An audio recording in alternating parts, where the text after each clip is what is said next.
Hello and welcome to the webinar titled Case for Automation of SSC GSI Operations in the New Normal. This webinar is jointly presented by Ernst & Young, a leading technology and market research company, and Newgen Software, a global provider of digital automation platform with hundreds of financial institutions as its client.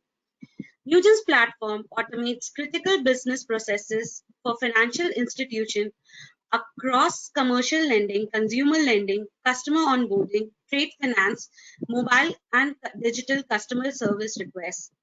Newgen offers flexible on-premise and cloud-based solutions to the financial institutions.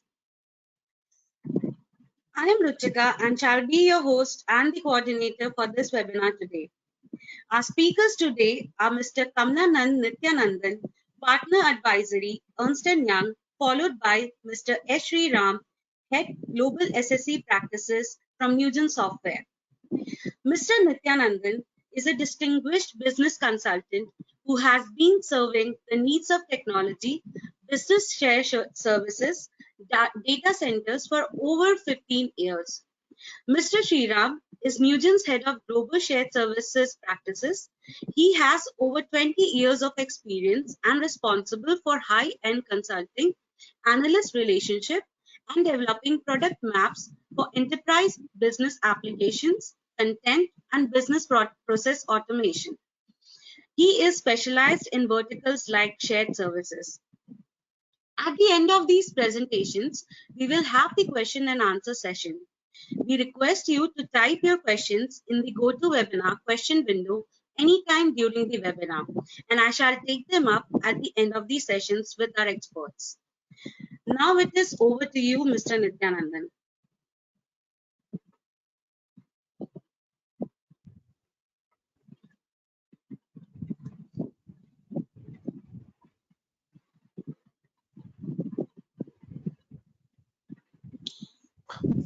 Hello, good evening. Thanks for joining us for this webinar. My name is Kamalanand. I'm a partner with EY in the Bangalore office, and I work extensively with global business services, which essentially is shared services for EY's clients, both in India as well as across the world. We live in very interesting times. Since middle of March, I have been on extensive conversations with our clients, both in India as well as abroad, to understand and ensure that their shared services or global business services deliver business continuity and look at the future. So that's broadly, what I have been, busy for the last, 8 weeks. Needless to say, there were many concerns regarding this in the middle of March, but by the fourth week of March, most of the clients were able to operate their global business services with business continuity and support their operations. This was very, very unlike the regular business operations, which had many logistical challenges. And during that time, we conducted a survey of our customers. So broadly, we asked them, in your future scope, or the way in which you would see in a post-COVID environment, what is that you like about GBS, and what is that you believe the GBS is not equipped with? So there are some good news. I mean, essentially they said that shared services, great, it helps me reduce cost. I mean, the first thing that came to their mind on what shared services delivers is on the cost front. Second is what we heard is that they said shared services helps them access right talent across the world. I think that's very important, especially in the Western world when the talent is very scarce in their geography. Third part we did here was that shared services are excellent business partners when it comes to transactional services. They are very reliable. The quality of services goes up. and in terms of customer satisfaction, that increases. So there is a huge change in that. Um, all the investment that has gone in areas like Six Sigma process improvements seems to have paid off. But what we heard subsequent to that, that is in terms of the expectations for the future, is what I want to share with you. The first thing what we heard is that uh, as far as the talent for the future is concerned, shared services may not currently house those talented. So from a talent perspective, there were concerns. Let me give you an example. Typically, the shared services are built in a factory-like model, wherein um, there is a large span of control, and with very minimal supervision, we have a lot of processing executive. They believe, for future, that's not the talent set that will add value to the organization. The second thing which came across was that shared services is a very, very good executioner. That is, if told, they execute it to the T, and with very, very high reliability. But in terms of bringing new ideas to the table, they believe the shared services lag. And in both digital and post-COVID environment, that becomes critical. They just don't need hands and legs. They also need a lot of brains coming up per se. The third aspect, which we heard was that in terms of innovation, and in areas like adoption of technologies, be in terms of BPM automation or in terms of artificial intelligence, they believe that shared services, since it relies heavily on people, has been relatively slow in adopting them, or in terms of adopting them to the full potential. And finally, what we heard was that in terms of mandate, shared services scope of work has been very narrowly, defined in terms of transaction work, which they believe is not doing justice to what a typical global shared services could do. So the way I could conclude from my discussions was that there are a lot of positives in terms of what shared services are delivered in the past, but in future the expectations are very different.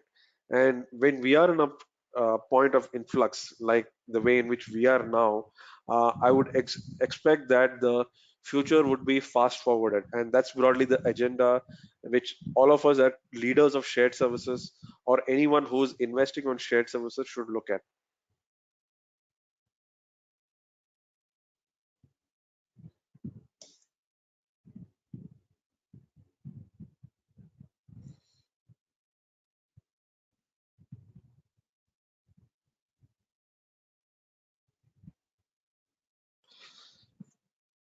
So there is a legacy to the shared services, that we, see.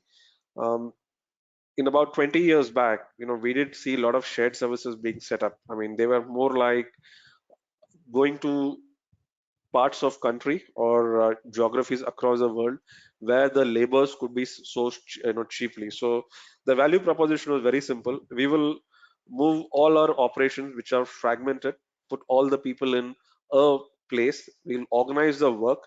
We'll break down the work like the way we do in a factory, and we'll get productivity of industrial scale, and we would have a labor arbitrage advantage.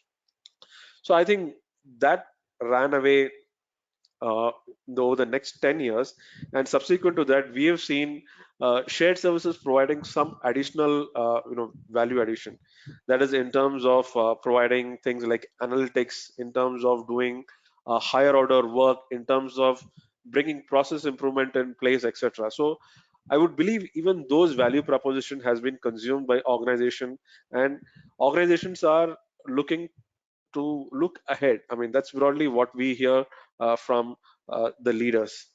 So, what does the shared services of future look like? The first thing which I heard or we had people articulate, especially now, is that it is likely to be unmanned. When I mean by unmanned, it is not that there won't be people, but the amount of dependency on people, especially to execute operations, is something they want dramatically to be reduced, because a that improves resilience, and second is the quality of people they would want to have. The expectations are very different, and that's something which we can see quite a lot in a typical finance shared services. Earlier they had maybe graduates of any branch. Increasingly we are seeing the shared services leaders wanting qualified accountants to be part of shared services and forming bulk of the workforce. So that's a big shift that we are seeing. The second thing what we are seeing is that there is an expectation that shared services will be the owner of organization's data, because all organizations activities are delivered from shared services. Essentially it becomes a repository wherein the entire organization's data come together. It could be in terms of customers, it could be in terms of vendors, it could be in terms of material. So the entire data management, both from the data, organizing the data, collecting the data, organizing the data, and as well as getting insights from the data, that's something which we are seeing as a big emergent trend from a shared services perspective. The third biggest trend which we are seeing, especially in a post-COVID environment, is the virtualization of shared services. A location strategy was very key, but increasingly what we hear organizations say is that yes, location is key, but if we intend to have a very different skill profile, we essentially would be in a position to set up mini COEs to tap talents across the world. Say, for example, treasury. If those talents exist in a geography, say like Singapore or Mumbai, the COEs are getting set up there. If there are a particular talent, for example, in certain areas like insurance, so those are getting carved out in a different sector. So in terms of all talents, all headcounts residing in one location, shared services, that's getting challenged. So there is more and more of virtualization of shared services per se. uh, Finally, the digitization. When I mean by digitization, there is lots of emphasis not just on the back office digitization, which could be in terms of process orchestration, automation, artificial intelligence, but also on the front office side in terms of anything to do with self-service and per se. So it's an end-to-end digitization. That's what we see. When end-to-end digitization happens, the focus of shared services moves away from being a back office to more of a place where customer experience comes to foray. So in terms of how the shared services either the employees for a HR shared services, vendors for a P2P shared services or a procurement shared services, and customers, either in terms of customer care or even the order management or O2C processes. So the way in which the shared services is getting organized, it is now getting organized around the various customers of shared services. So this shift, which was happening gradually, given the current market environment, I would believe that there is a lots and lots of openness to leapfrog.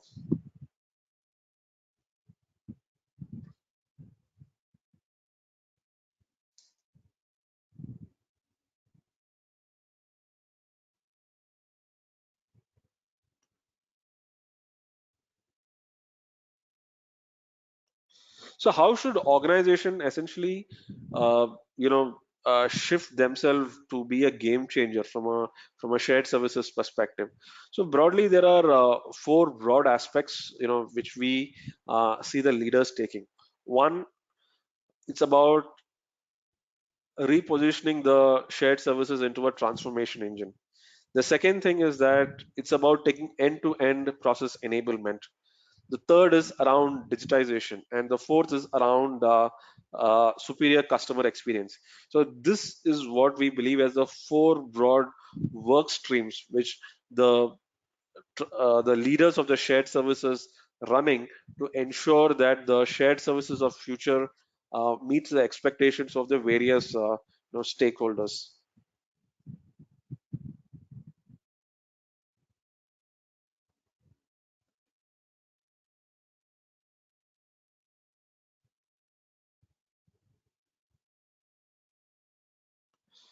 So how is that we see it happening?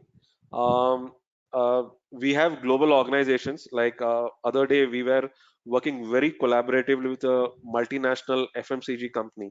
I mean, essentially, it's a $60 billion odd company. When they had a new CEO come in, for him, the shared services what they have was essentially called uh, technology center.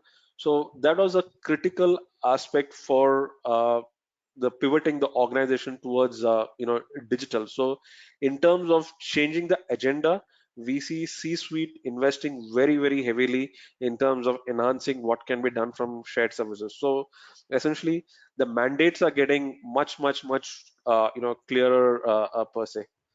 The second thing, what we are seeing is that earlier shared services and IT were separate, but right now what we are seeing significantly is that IT and shared services are being housed under a common umbrella. What this essentially helps do is that both processes and systems go hand in hand, and they are able to deliver the benefits. The third thing which we talked about was about the ecosystem partners. We are seeing many shared services run um, not essentially proven technologies, but also work with a lot of startups, incubate them, and provide them with a sandbox wherein they can experiment, and then they can be early adopter of technologies. So one classic case is we work with a network service provider. They essentially gave their entire storage technology for innovative companies, which essentially worked with them over a 6 months period, came up with various use cases, and which essentially solved the problems within the organization in terms of how storages are managed, and as well as take those to marketplace. So in terms of working with digital ecosystem partners, in terms of co-creating value, is something which we are seeing quite significantly. And last one is something around location. I talked about it. For niche skills, there are COEs being set up wherever the skills are appropriately available. So there is a clearer mandate which is coming up from leadership, and also as shared services leaders, they are putting their hand up and saying that okay, they are willing to earn the mandate by doing things innovatively, delivering on promises, and keeping the say-do ratio.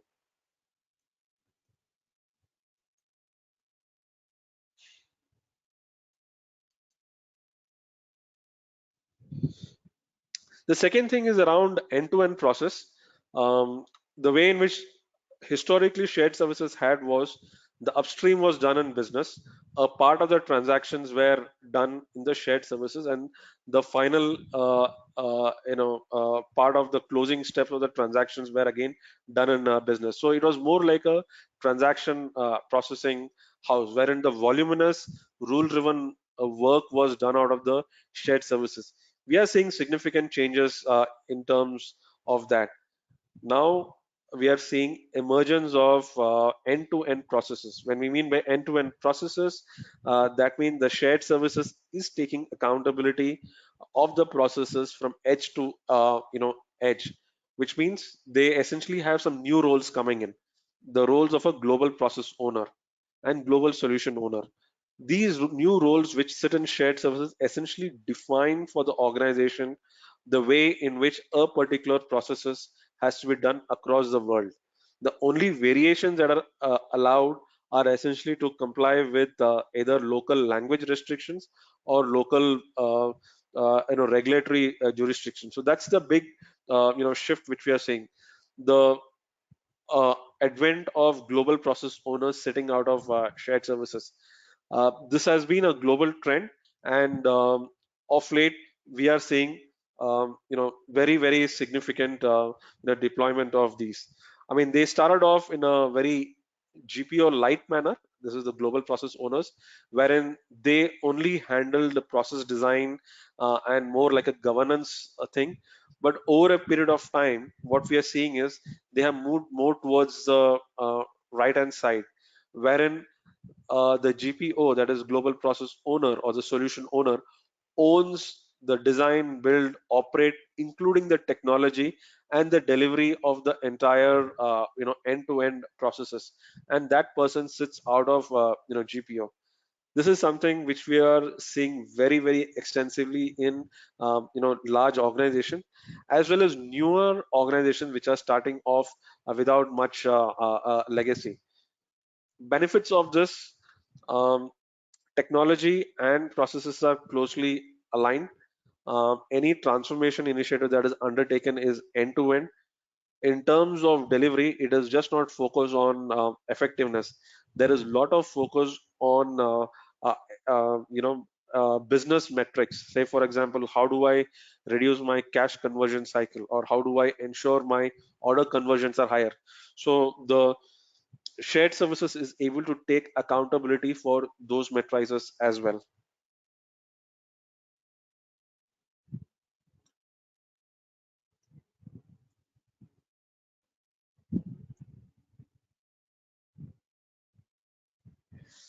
Now, this entire thing about digitization, um, there is a whole, um, big investment. If I may call, the single biggest investment which shared services are doing are on digitization. Earlier, the focus was on process, Six Sigma, and many point automation. But what we are now seeing is that there is significant infusion, in terms of the way in which the budgets are organized. Today, in best-in-class organizations, shared services, we are seeing about 70% of the people running the operations, but they have close to about 20% of their capacity in areas of continuous improvement. That could be in terms of orchestration, automation, etc., and 10%, in areas of disruptive technology. So which was earlier a 5% or even less than 5% sort of a headcount. Today, that is, we are seeing that grow as high as 30%. This essentially is something which we believe is very critical. The change in mix in terms of skills, in terms of allocation, in terms of focus, which will essentially make sure that GBS is focused on digitization and can deliver the benefits what digitization promises. We are seeing lot many technologies emerge. There are core technologies which are getting refreshed, in terms of ERP on cloud like S4 HANA or Oracle, Fusion Cloud. We are seeing a lot of bolt-on, technologies which are coming in, like Ariba, for reconciliation, Blackline, and many of those things. We are seeing a lot of orchestration technologies which are in the areas of BPM and other things, in combination with robotics. And we're also seeing a lot of edge technologies, which are in areas which take a lot of artificial intelligence, like for example speech recognition, like computer vision, natural language processing, intelligent OCR, and many more of them. So GBS today is not about taking one technology. They essentially have to work with a soup of technologies, figure out which one is the one most relevant to them, and build a technology stack which can deliver on the promise that they have for business. So, in that sense, moving away from just managing people, GBS today, shared services today, have a greater onus of managing the technology stack. So broadly, the way we see is that there are three layers of technology, that go into a typical GBS. At the lowest level, this is all the transaction processing system. This is your ERPs which run, the P2P, O2C, R2R, or things around HR, procurement, etc. That's the core system. The idea is to see do as much automation on core system. There are many challenges because in large organization you'll have multiple systems, and over a period of time, as business changes, you end up doing lots outside. The second is the middle layer, which essentially works around the core system to ensure that the fall-offs are little and the processing is orchestrated and is able to deliver efficiency and accountability. These are the BPM solutions like Newgen. These are the robotic solutions that come in. These are various service management solutions. So this is the second layer of it. And the final layer on top of all this is how do you manage the entire GBS, which is essentially the command center where you do performance, management, various reporting, all the innovation, etc. So this is a three-tier technology architecture which we are seeing, in terms of GBS emerge. So that's critical. And last is around the customer centricity, which I talked about. Uh, we have to redefine the customers, we have to change the business accordingly, and we have to focus on the customers. Let me give you an example. Earlier, the processes were organized by silos, which is say we will have P2P, we'll have O2C, we will have R2R, and finally for people we'll have hire to retire per se. Now we are seeing a significant reorientation of these around the customers. Not many places we are seeing them getting rebadged. It is like employee services. Employee services means right from the time when an employee onboards, he accesses various services, which could include L&D. It could also include his payroll. It could also include its T&E and any other aspects wherein he touches with the organization. So breaking the functional mold which we have within our organization, we are trying to curve around the end customer. Same thing goes around with customer. A customer would have a touch point at the time of sales, marketing, order management, receipt of services, and customer care. Now these are all stitched together so that customer has a uniform experience. It is not that at the time of marketing and sales he gets a different set of services to what he gets at the time of ordering to finally at the time of fulfillment and servicing.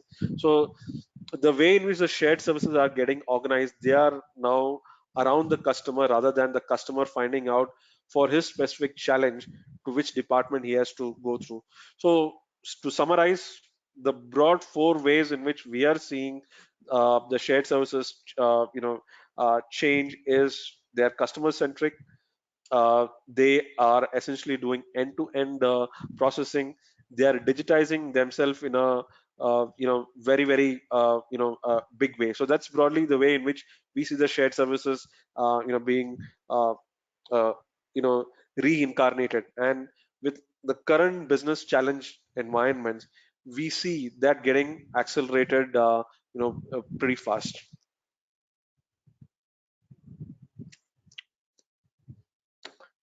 Thank you, That's Mr. broadly what Nithianandan.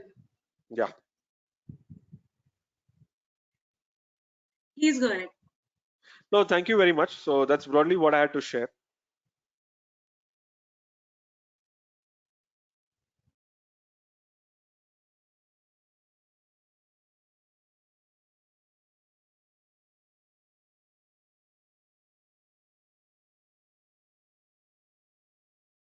So many information. It was very you, Mr. Sriram.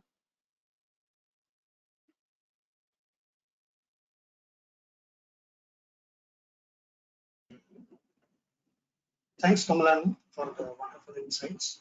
And I will keep referring to some of your important aspects that you have presented to drive my presentation and to keep on engaged on the audience part where we try to say that the digital transformation which we drive as part of our solution is in line with the practices that are adopted by organizations like yours.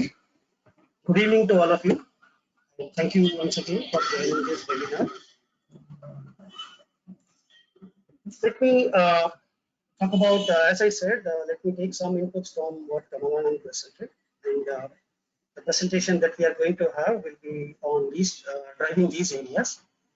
Let me go back to what Kamalanand presented, the top 4 trends, which he also summarized at the end beautifully, about the GBS as a transformation engine, and then the end-to-end process enablement, the digitalization, and finally ending up with the superior customer experience as part.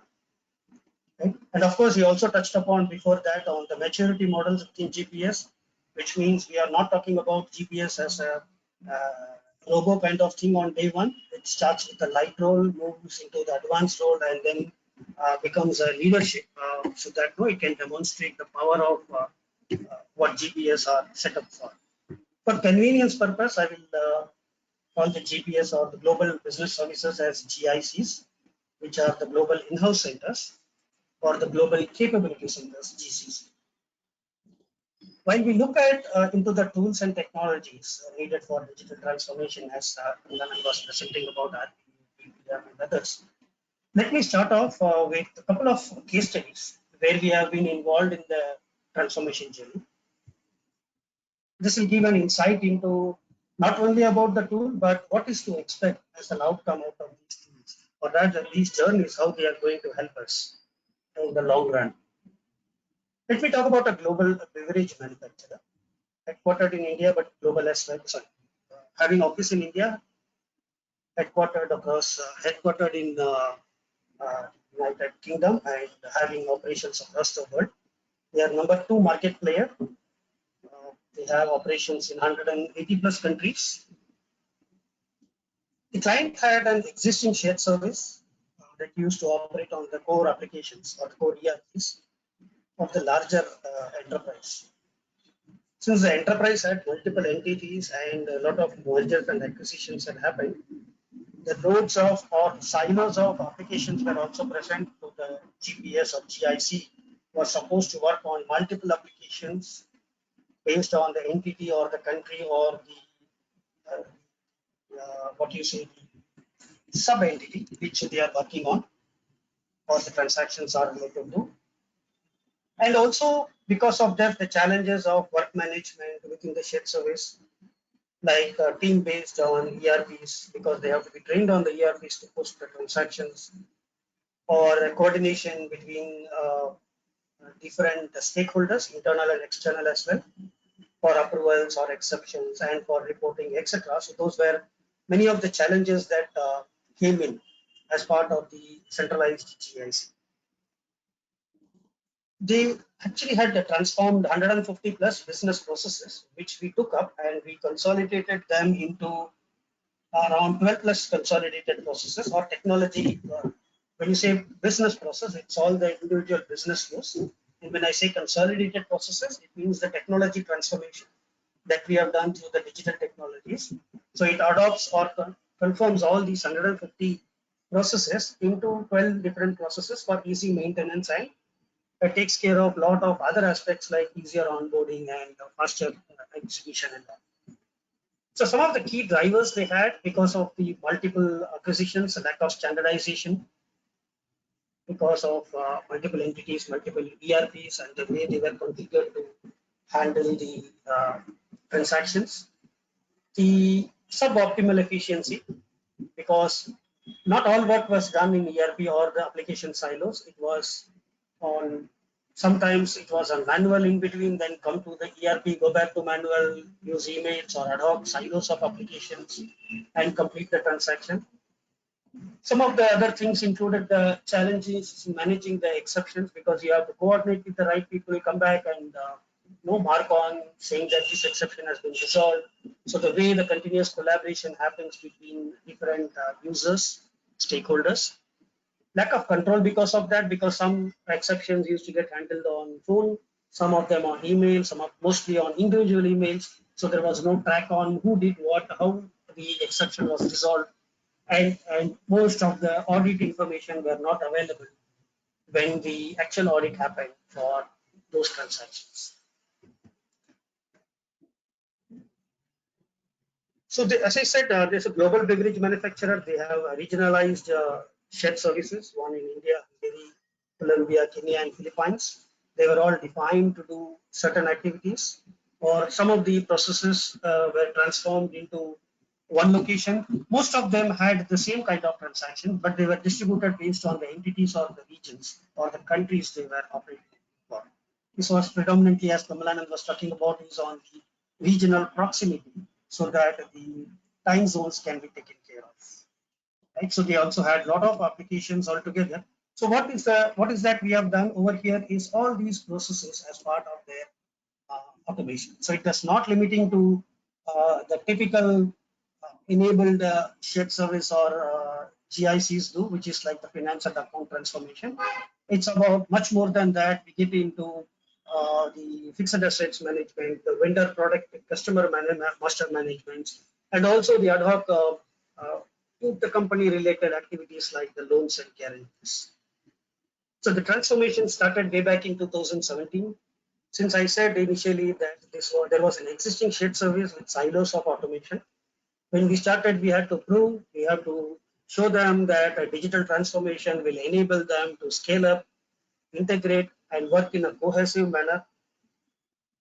So we had to prove saying that, okay, this digital transformation will not affect the existing operations and it is only going to add value. So we started off with a small assignment on the finance and accounting part, and there is no look back.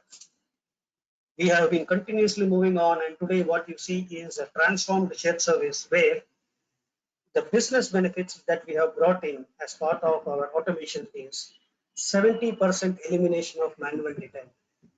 Let me go back to what Kamalanand was presenting. The human tasks, which are more of monotonous and other things, will go away from the GICs and they will be more transformed as part of RPA and BPM so that the resources can concentrate on more productive activities, which are more for decision making and also taking care of other areas on analytics and other areas, right? So the second important thing that the digital transformation has delivered to them is 60% improvement on straight-through processing. I'm talking only about invoice here, but the same applies to other transactions as well.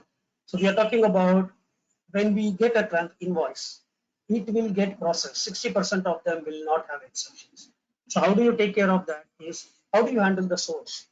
How do you do all your build your logics as part of the solution so that the exceptions are removed over a period of time and more transactions get into the straight through loop. The processing efficiency is on the overall turnaround time of the process. We have improved it by 60%. Earlier it was 7 days. We have brought it down to 2 days. 50% increase in individual productivity because the monotonous and other redundant activities are taken care of. Even the switching between applications to come and tell and to do all the transaction completion, the system takes care of all of them, does an automatic check and comes and tells these are the 15 checks for this transaction. I have done 15, 14 have passed, 1 has failed. What do you want to do? So the internal checks and balances which are required for a transaction to successfully get posted as part of the ERP are taken care by us through the inbuilt rules logic. Right? The idea is that all your SOPs or standard operating procedures should become part of the digital transformation so that it becomes an enabled process rather than an accepting process. Let me talk about a second case. This is a global food and agribusiness enterprise. They have activities or operations across 70 countries across the globe. There also we have automated 130 plus business processes, which is amounting to around 14 technology related consolidated processes. And we have typical scenarios like every GIC has when they start up a GIC and they are working on what I should say silos of application or unstitched applications. So we have manual intense processes, duplication of work between applications, etc., etc. What we have done for them is that it's again from finance and account, procure to pay, order to cash, records to report, master management. And here, if you see, we have extended the enterprise into payroll and shipping and logistics kind of activities. So it's entirely different gambit altogether on what kind of auto processes can be automated as part of GICs and how GIC can really transform or create a value added functionality or create a value added enterprise within the enterprise, which is we called as GCC, right? Global Capability Centers. So what we have delivered for them is again a 60% improvement in first time pass rate, which means the number of times we say that my SLA is that as the time from the time a transaction enters, it should get processed within 2 days. Then 60% of them get processed within the timeline. Again, 50 to 60% of process efficiency. The team productivity has gone up 91%. This is because of the agro trade, and because of the nuances of agro trade, the time an individual used to spend to complete a transaction by referring to multiple applications, arriving at the contractual obligations, and then coming out and saying that, yes, this invoice is correct. Those things are completely automated, ensuring that the user has a single user interface to complete his or her task. And today, after 3 years of implementation, not 3 years, 2.5 years of implementation at this location, we have a less than 1 day tag for any transaction that enters into the system. That's the, so if you go back to different analyst firms where like SSON, where they say the good GICs process their transaction within 2 days, these people have been front runner in that. Their vision has been that we should be digitally transformed to achieve much better KPIs than the industry. And today they are in less than 1 day of processing. And for them, every transaction gets processed from end to end within 2 minutes, or I should say approximately 2 minutes. It includes all the activities. What we have done is we break the activities as part of a business process, and we automate in such a way that many of the activities are self-driven, automated as part of the BPM and RPA, so that there are no user interfaces. User intervention is required only when there are exceptions, and any decision making has to be done. Now, how we have been able to do these things? I'm sorry, before that, and also the extraction. Obviously, everybody will have a question on what type of extractions you do. We have 90% accuracy at the best, and 95% accuracy at the best, and 75% accuracy at the bare minimum. This is because of the continuous improvements that we have done as part of the process, and ensuring that the machine learning also handles the load as well as the accuracy levels. We have a dual engine integrated. It does a voting between the engines so that the best of the values are presented based on the confidence level driven from those engines. So what has really given them this power of completing transactions within the same day, or talking about first time pass rate of 60% and more, and much more benefits that we saw in the previous slide? The common factor between both the case studies that I have presented and many of the case studies Newgen has is that most of them have started the journey from testing waters to moving into a high level of scalable operations.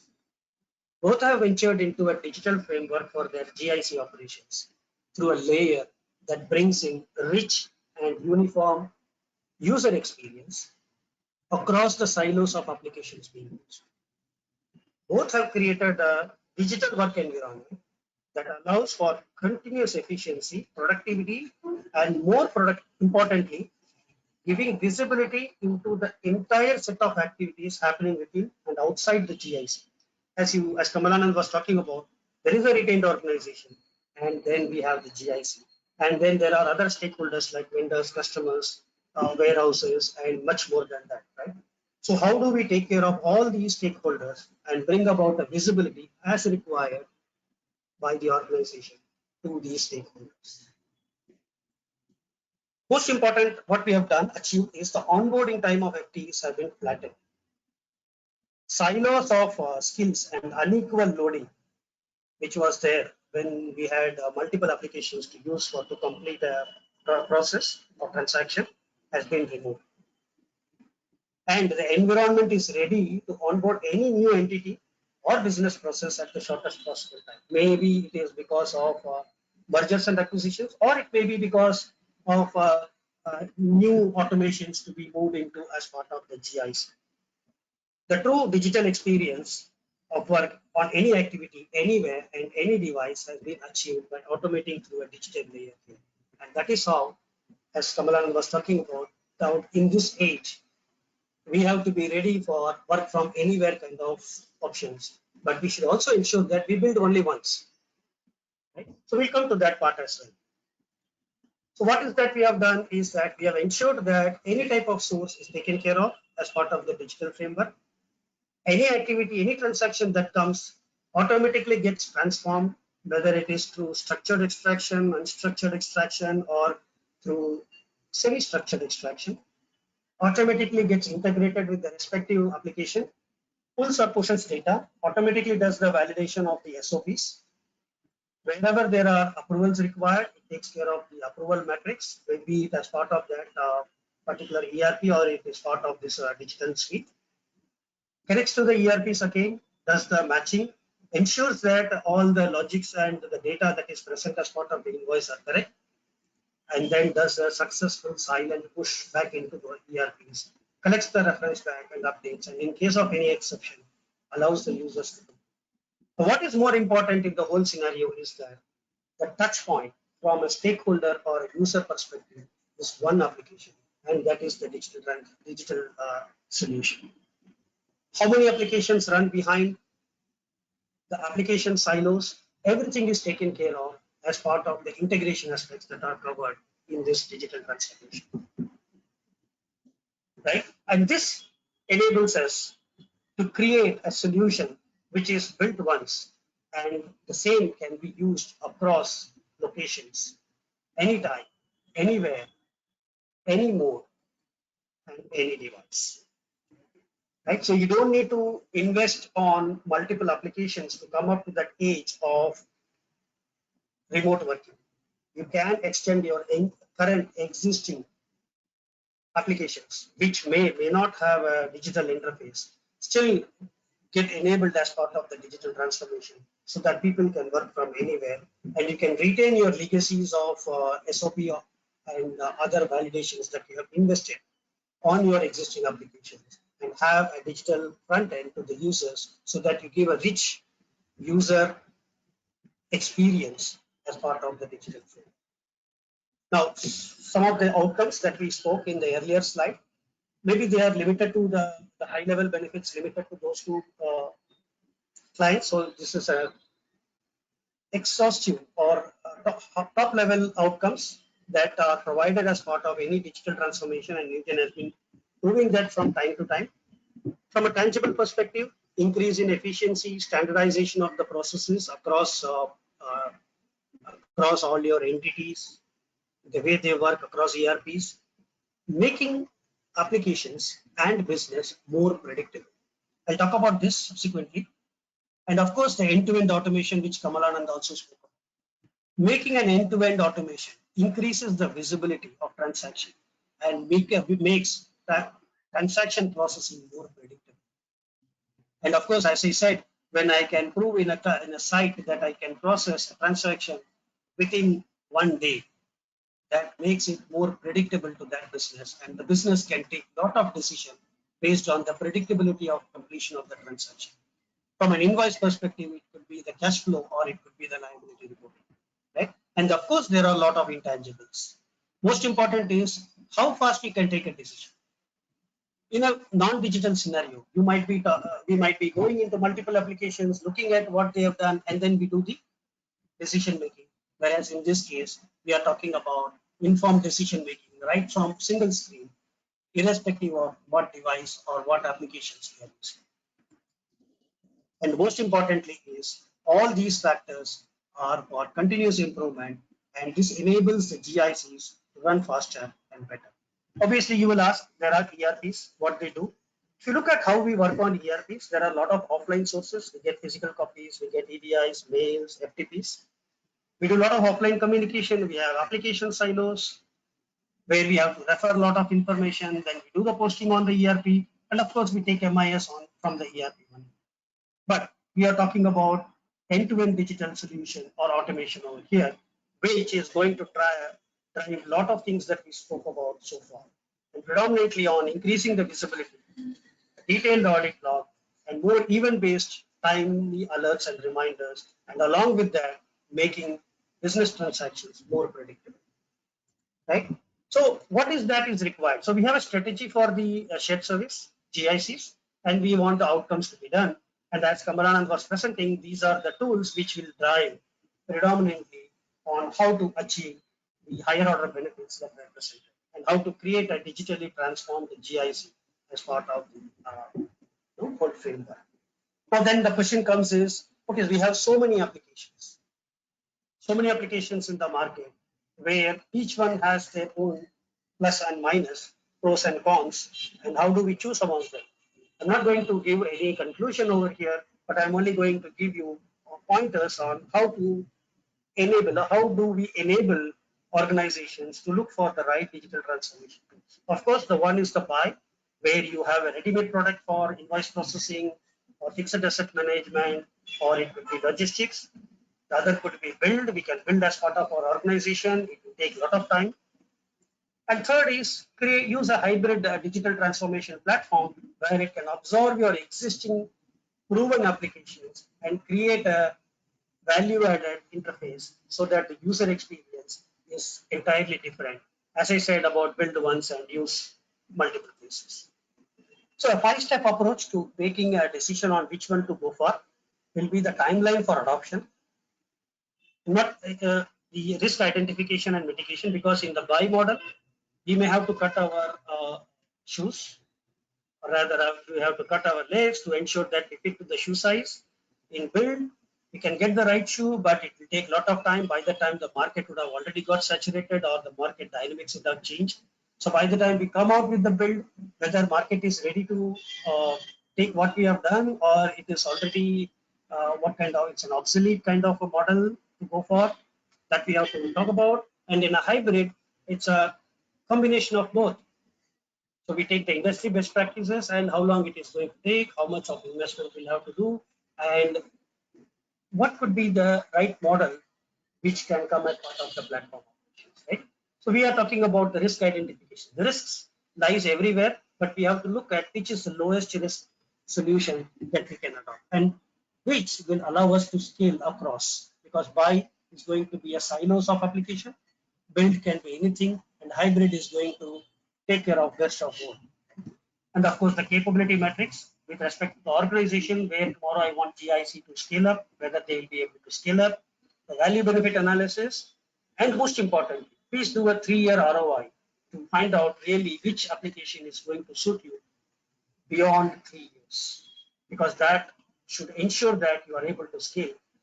Changing applications every year or every 3 years will only take us back by a year or two rather than making us go ahead. Let me talk about a sample use case analysis of invoice processing built on top of the hybrid solution. It comes with out-of-the-box functionality, which is 70 to 80% ready, where the best practices of business, operations, technology, and all other aspects of integration are embedded into that. And along with that, the real gaps, which is around 20 to 30% on personalization, specific integration with the application silos that we have, and on creating a standardization across the multiple entities that we have. So we have the potential gaps, we fix these gaps quickly, and then we can turn around an invoice processing solution from 2 months to 4 calendar months, which is near fit to us. We don't need to cut our legs, or neither we have to spend so much money and then market gets obsolete by that time. So let me give an example of how this works in a digital scenario. We get a physical document scanning application. People can introduce over emails. Automatically, the attachments are taken and introduced. We can have a light vendor portal where vendors can submit their invoices. Can also do query management, because many of the times we get a lot of calls, answering their calls for status of the invoice, when it will get paid, what mode it was paid, etc. Those things can be completely avoided. And then we get into the next level of invoice submission on the interface itself, on the portal itself, or we go into a much deeper analysis where we have a PO flip functionality, where the vendor themselves can pull up the PO, flip the PO, and attach their invoice if they want, and then push it into the workflow for further processing. Right? And what you have is an intelligent form which encompasses data from multiple applications present in a single view, form with color coding to say what level of accuracy was obtained as part of the extraction, image viewer or document viewer to show on what is the base document for this transaction, the extracted values. So it also comes with inbuilt functionalities like duplicate check, 100% duplicate, 75% duplicate, 50% possible duplicates, so that I don't need to go and key in and see whether vendor and invoice number and date are duplicate, or vendor and invoice number is duplicate, or like that. System automatically does that and presents to the user, so that the easier and faster decision can be taken.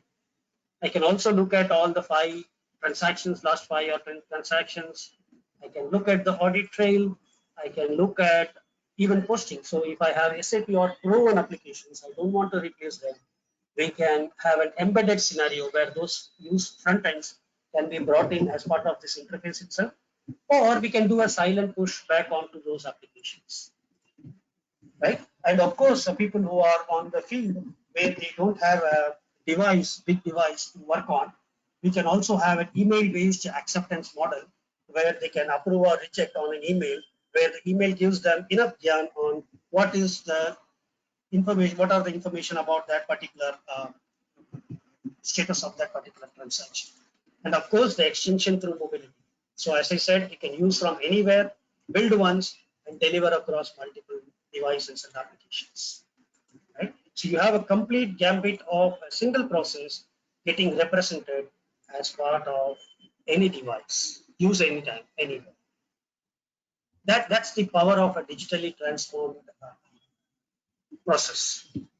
And what they come with is a low-code development for faster deployment, multi-experience form with big form building tools, like, and also robotic automation to take care of the rich user experience, a streamlined workflow and controls for compliance to the SOP, so that we don't have audit issues later, extraction of content from multiple sources for informed decision making, and ensuring that the end-to-end automation is achieved through series of adapters, whether it is web services, APIs, or RPs. And that's the major digital transformation suite that we are talking about. And whatever case studies we saw, this is the transformation suite that has enabled them. Handling right from the content capture to event-based processing, including ad hoc workflows, as well as dashboards that we saw in the previous slide, and also the complex event processing, which are rule-based. Customer communication on how we communicate back to the customers, notifications and other things, and of course an embedded mobility platform for which is both available in both versions, like native applications as well as smart application building tools, and with the underlying platform of content management, which is OmniDocs, and physical record management, which is called the records management. Talking about the GIC profile of Newgen, we have been in GIC particularly on 20 plus years. Newgen has been as an organization for 28 years now, and 20 plus years we have been involved in GIC implementations. We call it as the CPC, centralization, shared services, GICs, GPS, and now into the GCC. So we have transformed ourselves across all these transformations that the centralization activity has gone. We span across continents, and we have multi-vertical expertise, maybe the invoice processing, which works across different business verticals. And of course, we talk about the process areas as well. In that, 150 plus GICs who are using our solution. That's the portfolio that Newgen carries. And what we are trying to say here is that Newgen, as a product principle, along with the domain knowledge of implementing at such large and small and variety of business vertical organizations, and having a delivery mechanism, is a one-stop partner for entire digital journey of yours in your GICs or shared services or GICs, because the ownership of success lies with us as Newgen. And we will ensure that the product works, the domain capabilities come, and we ensure that the deliverable also are in line with your expectation and goes beyond on a continuous basis. With that, I end my presentation. Thank you all for listening. Now I hand it over back to Ruchika for the Q&A. Thank you, Mr. Sriram. So I'll straight away run into the questions. The first question which has come is for Mr. Nithianandan. What will be the impact of the various regulation guidelines on the digital transformation of GPS? Okay.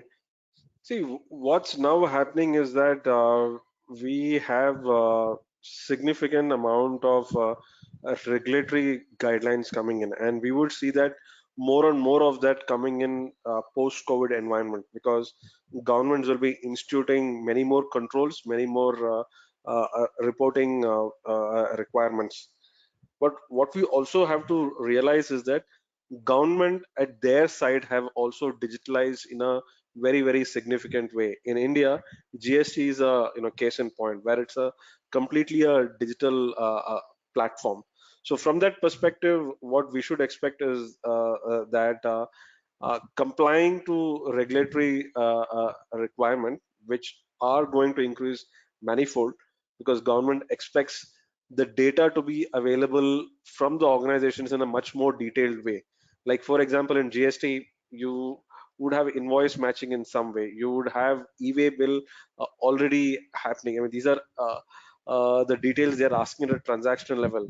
So, which means that for an organization to cost effectively comply with regulations, they need to have end-to-end digitization, which integrates, with the various regulatory bodies. So, um, complying to regulations in a cost effective agile way, that is in a specified timeline, would significantly require a higher digitization. Thank you. Sure. The second question is for Mr. Sriram. What is the average time to market that should be considered for Newgen's SSC products? See, it depends. It depends on the complexity of what processes are getting automated, and also what level of maturity is there. For example, if the SOPs are clearly written, if the SOPs are clearly drafted, and then we have transformation only to be done with the low-code automation platform, we can transform anytime, anywhere between, say, a couple of weeks to 2 calendar months. If that complexity is little bit more on how the integration will happen with those applications, the dependencies on integration, then the dependency factors will keep adding to that. But then again, I said, if I go back to what I presented, if we go on an accelerator based approach where the 70 to 80% of the best practices are already available, and it is only for us to cut or increase the amount of features and then roll it out, then it could be anywhere between, say, a couple of months to 3 months. I'm talking about a practical approach to a GPS. Why? Because it's not just about the application to be configured, but it is also about the UATs and ensuring that it satisfies all the operational requirements of the GPS. Because there should be no fallback on the way currently GPS is operating. So it has to be ensured. So it takes around 2 to 3 calendar months to ensure that the, the automation stabilizes inside the GPS. Okay, so just to add to this question, the following question is also actually very much in the line. How easy it is to integrate your solution with the existing products, and can we send WhatsApp messages for approval with the end users? Okay, this we have done. So first, let me answer the first point. We have the integration adapters. If you talk about web services, API, we already have the tools. Capability to integrate with the API in any format. It's all XML based. So it could be COM objects, or it could be Java related, or you talk about integration through web services, RESTful or otherwise. So for RESTful, we have the capabilities to do integration on both. If you talk about SAP, we are ISV certified partners. So we have WAPI calling functionalities already available with us. We have integrated right from SAP 4.0B to ECC to HANA and SOH. So we have integration capabilities already ready-made available with us. If you talk about any other application, like we have done in the past as well, where there are no APIs available or those applications are not ready for integration, we use the RPA route. So we have an inbuilt RPA functionality for scraping the information and pushing back as part of the scraping logic into those applications for push and pull of data. We have a complete set of technologies to integrate with applications that can handshake and applications that cannot handshake. So that should give a comfort to you on the integration aspect. From the second point of view, what was the second point, Chika? The second question was, can we send WhatsApp messages for approval to the end users? Yeah, so we have done that with WhatsApp for Business. We are using the APIs of WhatsApp for Business, and we are sending WhatsApp notification messages also, as well as for. I'm sorry, I wanted to say, but it was on the tongue, but I couldn't tell it. So that's why I cross-checked with Ruchika. WhatsApp for Business we can integrate. We have done that as well. Okay, sure. I'll just take the final question because we are running out of time. So, and this question is for Mr. Nithianandan. Have you observed any striking trend post the COVID-19 outbreak in India in terms of adoption of digitalization in the shared services? So there are two broad trends which we have seen. There is a significant focus on cost out, and there is a significant focus on hyper automation. The trend predominantly is that digitization, especially through orchestration and through robotic process, there are two broad benefits which organizations are seeing. One is obviously the cost out, because in many cases we have seen organizations convinced that these have a payback period of less than a year. The second also is that they believe the digitization essentially helps their operations become much more resilient. So the way in which many organizations see COVID spanning over 18 months with start-stop kind of economy, where the dependency on employees could be, very, very high. But with digitization, they believe that it could act as a layer of resilience in terms of running the operations. Thank you. Thanks, Mr. Nithianandan, and thanks, Mr. Sriram, for your valuable insights on the possibilities of automation in SSC and GIC operations. Thank you to the entire audience for your valuable time and tremendous response. We shall be sending across the presentation and the transcript for all the questions to you. Goodbye and have a great day. Thank you and good day to you all. Thank you.